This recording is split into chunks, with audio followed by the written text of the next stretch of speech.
Pada kasus tertentu ketika kita melihat gangguan pernafasan yang ada di kucing kesayangan kita, banyak situasi dan kondisi di mana pada saat terinfeksi oleh beberapa jenis agen penyakit infeksius yang menyerang pada kucing, kadang sembuh dan kadang kambuh lagi, sembuh lagi, kambuh lagi, dan sembuh lagi.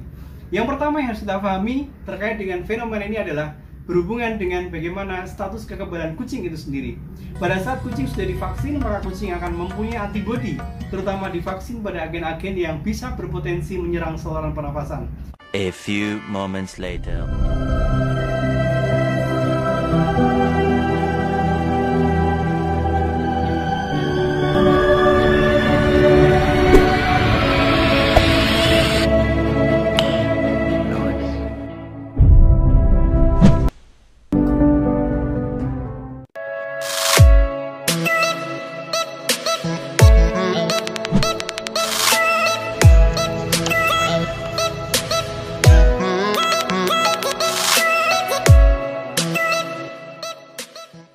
Assalamualaikum warahmatullahi wabarakatuh, pet lover dimanapun Anda berada. Kembali bersama saya Dr. Eko. Pada kesempatan video kali ini saya akan membahas terkait dengan saluran pernafasan dan gangguan yang terjadi terutama pada kucing.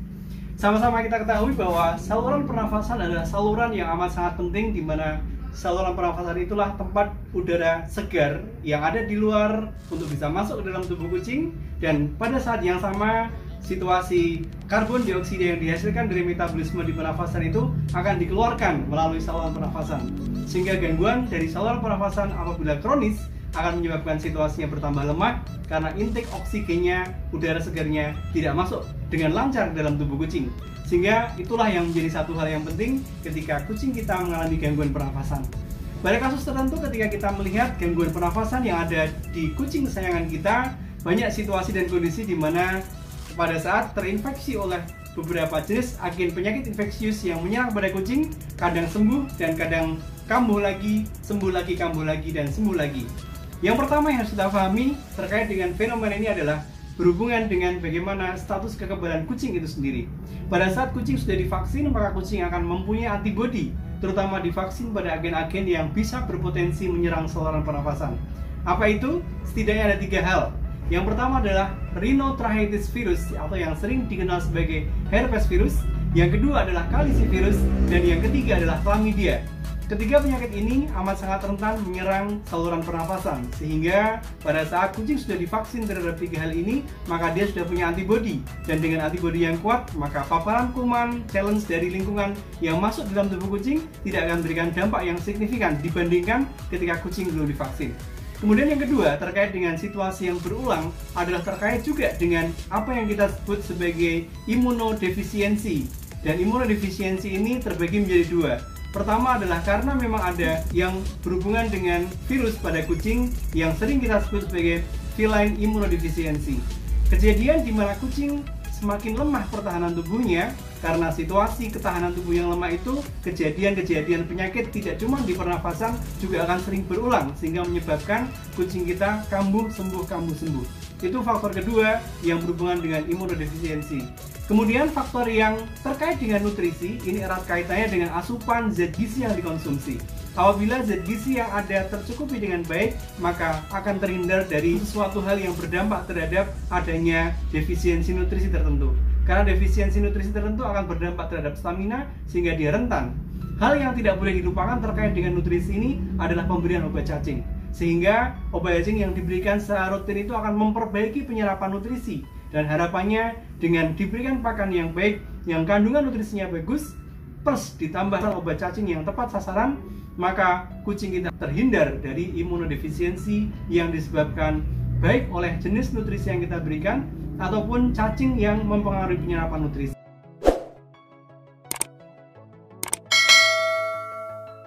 Kemudian faktor yang ketiga yang tidak kalah penting adalah terkait dengan kesembuhan dari jaringan-jaringan yang mengalami gangguan di sepanjang pernafasan.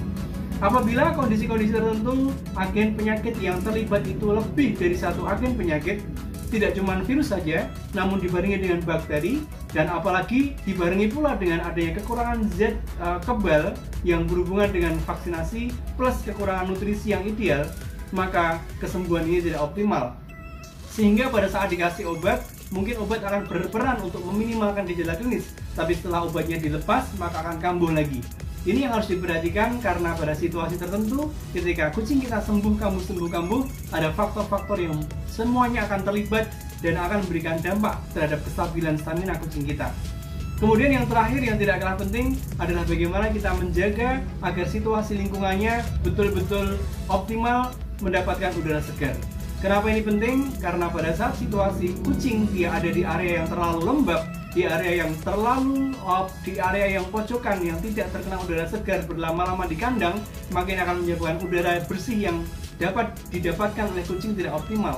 Sehingga pada situasi tertentu ketika lembab, kekurangan udara segar, maka akan terjadi apa yang kita sebut sebagai situasi anaerob.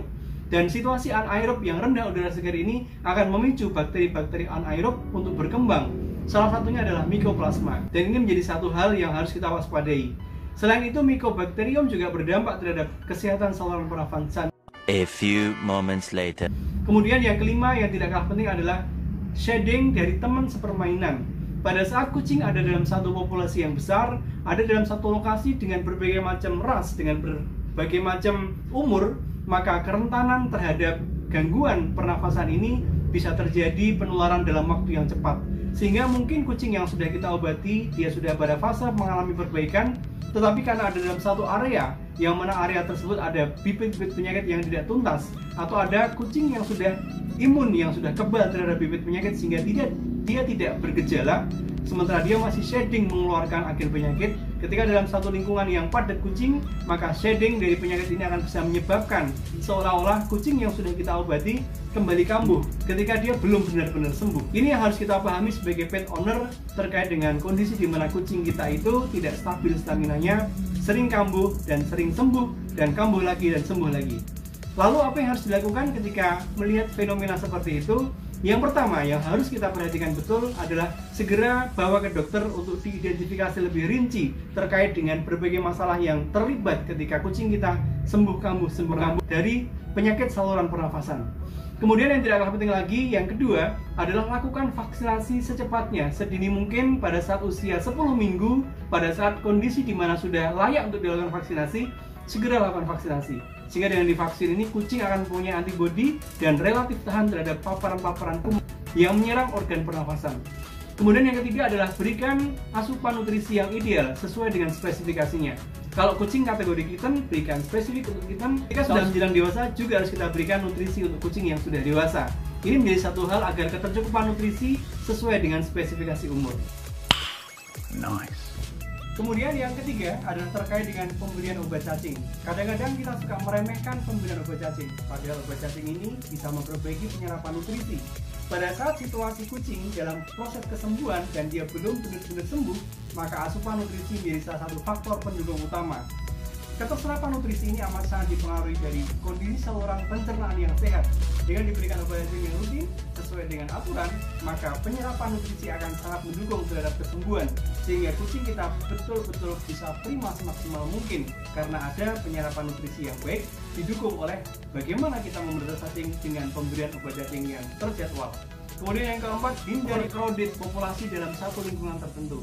Terlalu banyak kucing dalam satu area bisa menyebabkan proses shedding penyakit semakin cepat dan semakin memberikan dampak ketika kucing kita belum benar-benar prima. Ini harus kita waspadai. Kemudian yang kelima yang tidak kalah penting adalah aerasi udara bersih harus selalu bersirkulasi dengan baik di lingkungan di mana kucing kita pelihara untuk meminimalisir berkembangnya kuman-kuman yang sifatnya anaerob. Karena kuman yang sifatnya anaerob dia akan berkembang ketika udara segarnya minim. Mungkin itu yang bisa kita bagi pada video kali ini. Waspadai kesehatan pernafasan kucing kita dan segera bawa ke dokter untuk diidentifikasi dan lakukan monitoring berkala setelah sembuh agar kondisinya tidak berulang kembali. Terima kasih. Assalamualaikum warahmatullahi wabarakatuh.